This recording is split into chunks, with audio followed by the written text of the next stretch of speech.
Bismillahirrahmanirrahim. Assalamualaikum warahmatullahi wabarakatuh. Alhamdulillahirabbil alamin. Hamdan syukran lillah ya Allah. Asyhadu an la ilaha illallah wa asyhadu anna Muhammadar Rasulullah. Amma ba'du. Yang terhormat Bapak Abdul Wafi Setiawan SHIMH.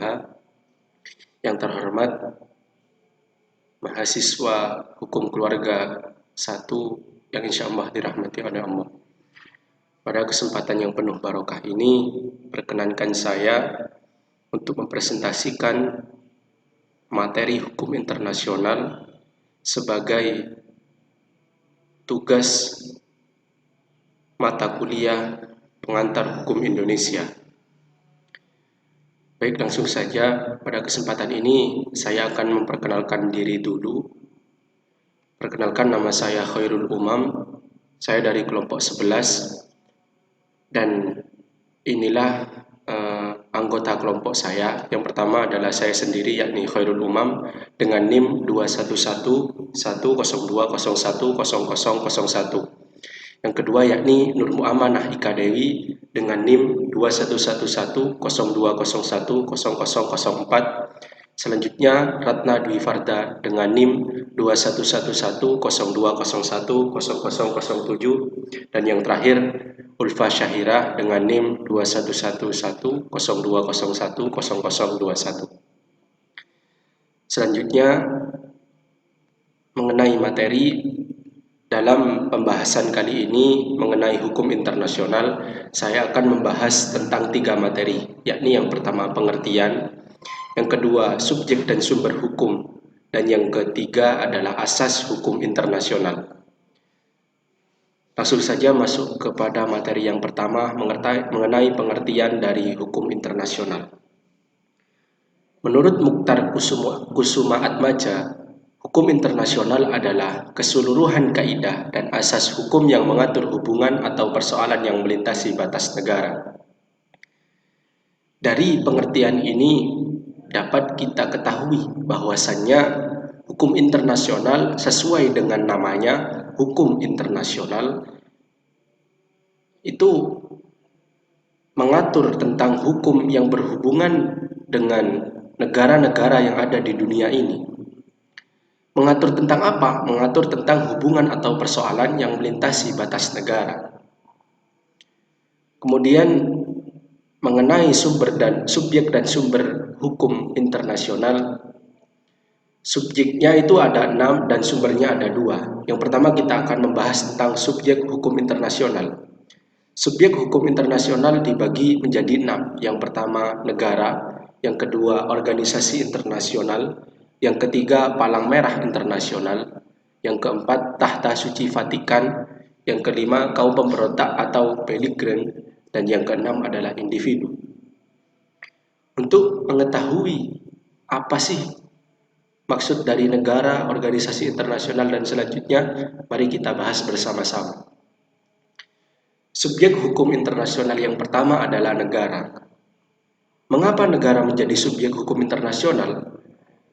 Negara di sini yang dimaksud adalah negara yang merdeka, berdaulat, dan tidak merupakan bagian dari suatu negara.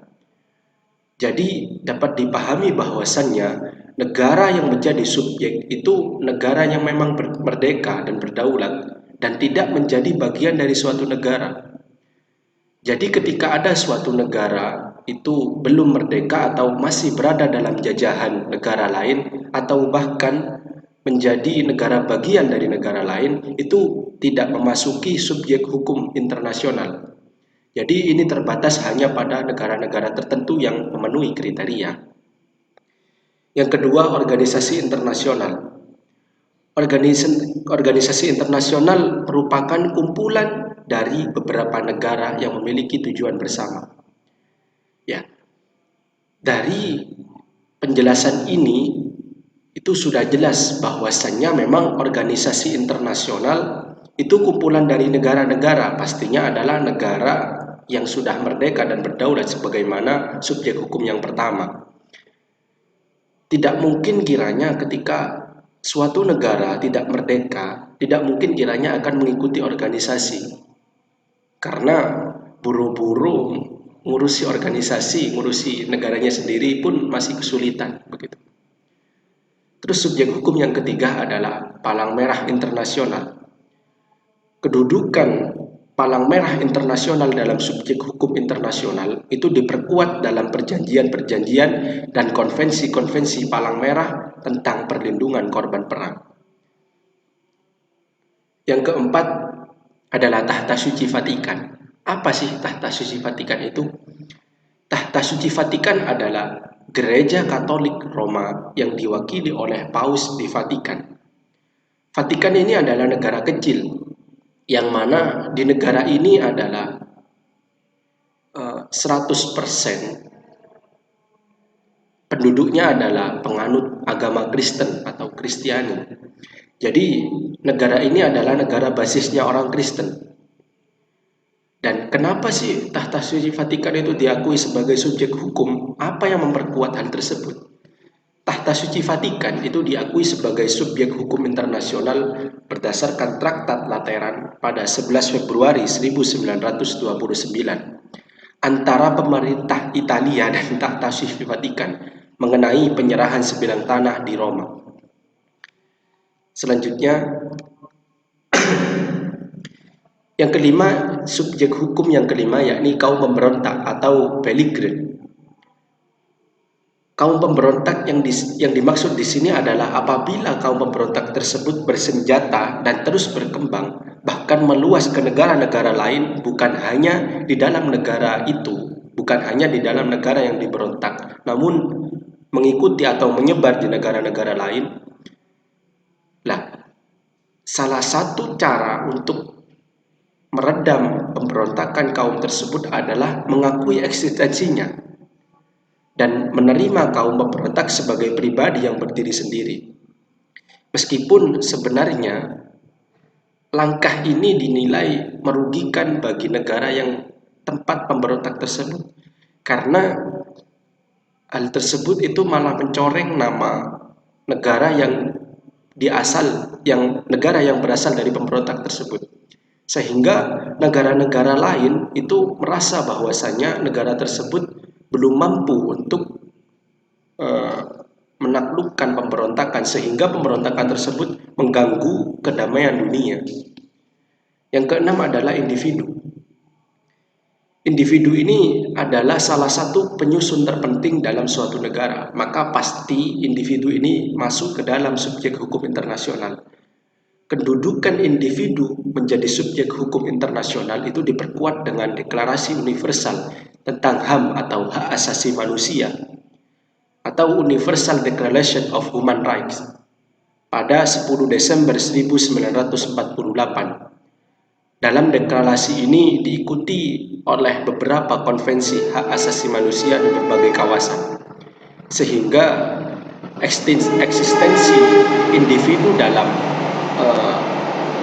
subjek hukum internasional itu menjadi sangat penting, dan menurut saya ini merupakan subjek hukum yang terpenting. Karena memang penggerak dalam suatu organisasi, penggerak dalam suatu negara, itu pastinya suatu individu atau manusia.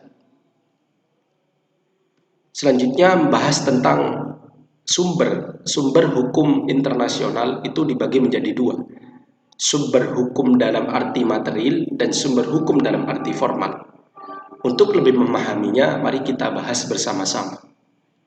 Yang pertama, sumber hukum material. Apa sih sumber hukum material itu? Sumber hukum material adalah sumber hukum yang membahas materi dasar tentang substansi dari pembuatan hukum itu sendiri, atau prinsip-prinsip yang menentukan isi ketentuan hukum internasional yang berlaku. Sumber hukum material itu dibagi menjadi tiga. Yang pertama, teori hukum alam atau naturalis. Yang kedua, teori kedaulatan atau positivisme. Dan yang ketiga adalah teori objektivitas. Selanjutnya, mengenai sumber hukum internasional itu yang kedua adalah sumber hukum formal. Sumber hukum formal dalam hukum internasional ditegaskan dalam Statuta Mahkamah Internasional pasal 38 ayat 1. Nah, sumber hukum formal ini terdiri dari 4 aspek. Yang pertama mengenai perjanjian internasional, yang kedua kebiasaan internasional, yang ketiga prinsip hukum umum, dan yang terakhir adalah keputusan pengadilan internasional. Selanjutnya mengenai asas hukum internasional. Asas hukum internasional itu terdiri dari 3 asas. Yang pertama asas teritorial, yang kedua asas kebangsaan, dan yang terakhir adalah asas kepentingan umum. Untuk lebih memahami, mari kita kupas bersama-sama. Yang pertama adalah asas teritorial. Namanya juga teritorial, berarti ini berdasar pada kekuasaan atau kedudukan suatu daerah, tempat atau suatu daerah. Asas ini didasarkan pada kekuasaan negara atas daerahnya. Menurut asas ini, negara melaksanakan hukum bagi semua orang dan semua barang yang ada di wilayahnya. Jadi menurut asas ini, hukum internasional itu berlaku sesuai dengan wilayahnya masing-masing. Yang kedua adalah asas kebangsaan. Asas ini didasarkan pada kekuasaan negara untuk warga negaranya. Menurut asas ini, setiap warga negara mendapat perlakuan hukum dari negaranya dimanapun ia berada. Jadi namanya juga kebangsaan, sebagaimana kita berkebangsaan Indonesia. Sehingga kita mendapat perlakuan hukum itu sesuai dengan negara kita, negara Indonesia. Dimanapun kita berada, tetap kita menjadi perlakuan hukum di negara kita, Indonesia. Yang ketiga adalah asas kepentingan umum. Asas ini didasarkan pada wewenang negara untuk melindungi dan mengatur dalam kehidupan bermasyarakat. Jadi ini lebih meluas daripada asas-asas sebelumnya. Baik, mungkin hanya itu saja materi yang dapat saya sampaikan. Kurang lebihnya mohon maaf. Wabillahi taufik wal hidayah. Assalamualaikum warahmatullahi wabarakatuh.